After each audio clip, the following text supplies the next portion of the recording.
Karwar ಅರ್ಗಾದ INS Kadamba ನೌಕಾನೆಲೆಯ ಮಾಹಿತಿ ಸೋರಿಕೆಗೆ ಸಂಬಂಧಿಸಿದಂತೆ ರಾಷ್ಟ್ರೀಯ ತನಿಖಾ ದಳದ ಅಧಿಕಾರಿಗಳು ಅಂಕೋಲಾ ಕಾರವಾರದ ಇಬ್ಬರನ್ನು ವಶಕ್ಕೆ ಪಡೆದು ವಿಚಾರಣೆ ನಡೆಸಿದ್ದಾರೆ. ಕಾರವಾರ ತಾಲೂಕಿನ ಮುದುಗಾದ ವೇತನ್ ತಾಂಡೇಲ್ ಹಾಗೂ ಅಂಕೋಲಾದ ಅಕ್ಷಯ್ ಎಂಬುವವರನ್ನ ಎನ್ಐಎ ಅಧಿಕಾರಿಗಳು ಈ ಹಿಂದೆ ವಶಕ್ಕೆ ಪಡೆದು ಬಿಡುಗಡೆ ಮಾಡಿದ್ದ ಇಬ್ಬರು ಆರೋಪಿಗಳನ್ನ ಮತ್ತೆ ವಶಕ್ಕೆ ಪಡೆದಿದ್ದಾರೆ.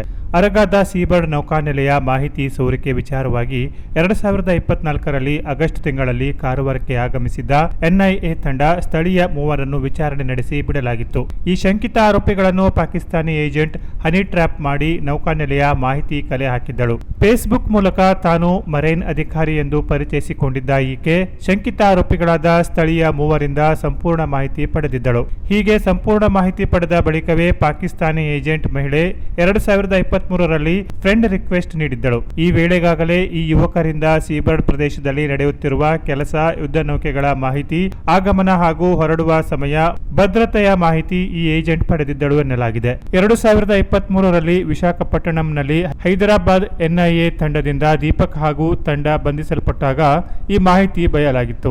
6 ತಿಂಗಳ ಬಳಿಕ ಮತ್ತೆ ಎನ್ಐಎ ಅಧಿಕಾರಿಗಳು ಮಂಗಳವಾರ ಮುಂಜಾನೆ 5 ಗಂಟೆಗೆ ಇಬ್ಬರ ಮನೆ ಮೇಲೂ ದಾಳಿ ನಡೆಸಿ ಆರೋಪಿಗಳನ್ನು ವಶಕ್ಕೆ ಪಡೆದುಕೊಂಡಿದ್ದಾರೆ. ವೇತನ್ ತಾಂಡೇಲ್ ಎಂಬಾತನನ್ನು ಕಾರವಾರ ನಗರ ಠಾಣೆಯಲ್ಲಿ ಹಾಗೂ ಅಕ್ಷಯ್ ನಾಯ್ಕನನ್ನು ಅಂಕೋಲಾದ ಪೊಲೀಸ್ ಠಾಣೆಯಲ್ಲಿ ವಿಚಾರಣೆ ನಡೆಸಿ ಸ್ಥಳೀಯ ನ್ಯಾಯಾಲಯಕ್ಕೆ ಹಾಜರುಪಡಿಸಿ ವಶಕ್ಕೆ ಪಡೆದುಕೊಂಡಿದ್ದಾರೆ. Canara plus news, Karwar.